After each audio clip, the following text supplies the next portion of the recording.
C'est merveilleux. Premier jour de Gamescom à Cologne. Le salon n'est pas encore ouvert, mais déjà c'est le grand bal des conférences de presse des gros éditeurs. Et qui a ouvert le feu? C'est Microsoft qui présentait dans le centre de Cologne plusieurs de ses nouveautés, sa nouvelle line-up, évidemment, un grand classique. Évidemment, on n'a pas pu tout voir, tout essayer, mais on a choisi un titre qui nous avait particulièrement intéressé, c'est Sunset Overdrive. On a pu y jouer, on a pu mettre la main dessus. Moi j'ai envie de poser la question à Marc en fait, qu'est-ce que tu en as pensé après quelques temps de gameplay dessus? Écoute, moi quand j'avais vu le trailer, ça me semblait quelque chose d'assez intéressant dans le sens où le monde avait l'air assez grand. Et du coup je m'attendais à quelque chose où on pouvait explorer les moindres recoins de la carte, où on pouvait faire un peu les choses comme on le voulait.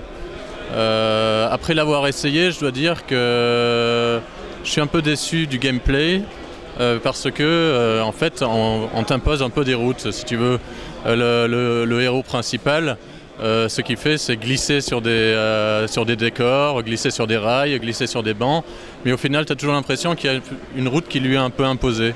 Alors de ce côté-là j'étais un peu déçu.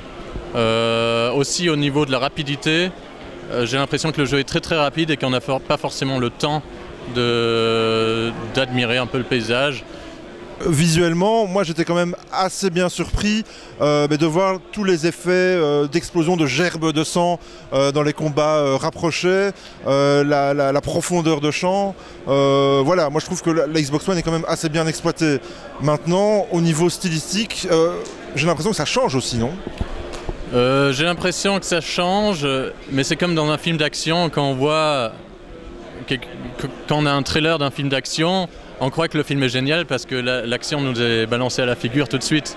Après, si ces choses-là se reproduisent trop et s'il y a un manque d'histoire, comme finalement j'ai cru comprendre, puisque les missions, si tu veux, avaient toutes, d'après ce que j'ai compris, un but différent, donc que ce soit forger une épée, que ce soit récupérer des métaux, que ce soit récupérer différents objets.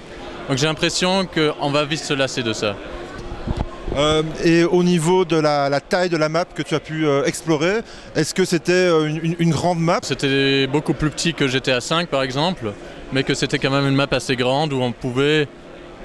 Lui nous a donné l'exemple et nous a dit c'est une carte où tout ce que vous voyez pourra être exploré. Après je ne sais pas où ça s'arrêtera, je ne sais pas s'il y aura des murs invisibles, je ne sais pas comment la limite sera faite. J'avais l'impression qu'il y avait une mer, donc ça peut faire penser à une île. Donc c'est tout ce que je peux en dire. Après, j'ai pas pu tout explorer évidemment. Je suis allé dans la mer pour voir si j'étais pas bloqué. J'ai pas continué parce qu'il y avait des gens qui attendaient derrière, mais a priori ça m'a pas l'air trop bloqué.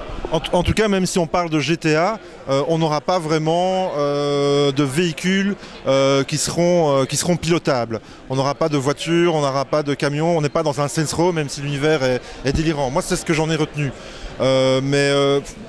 Voilà, au-delà de ça, apparemment, l'acrobatie est vraiment au centre des débats. Le skateboard est au centre des débats. Bah oui, c'est un peu un Tony Hawk humain, hein, on va dire, sans skateboard. Ouais, j'ai pas non plus vu de figures extraordinaires très diversifiées. Ok, écoute Marc, merci beaucoup pour tes impressions sur Sunset Overdrive.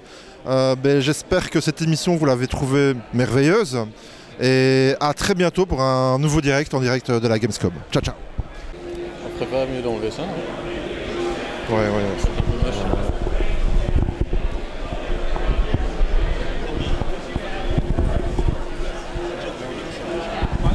Ce sera beaucoup mieux sans le badge. Hein.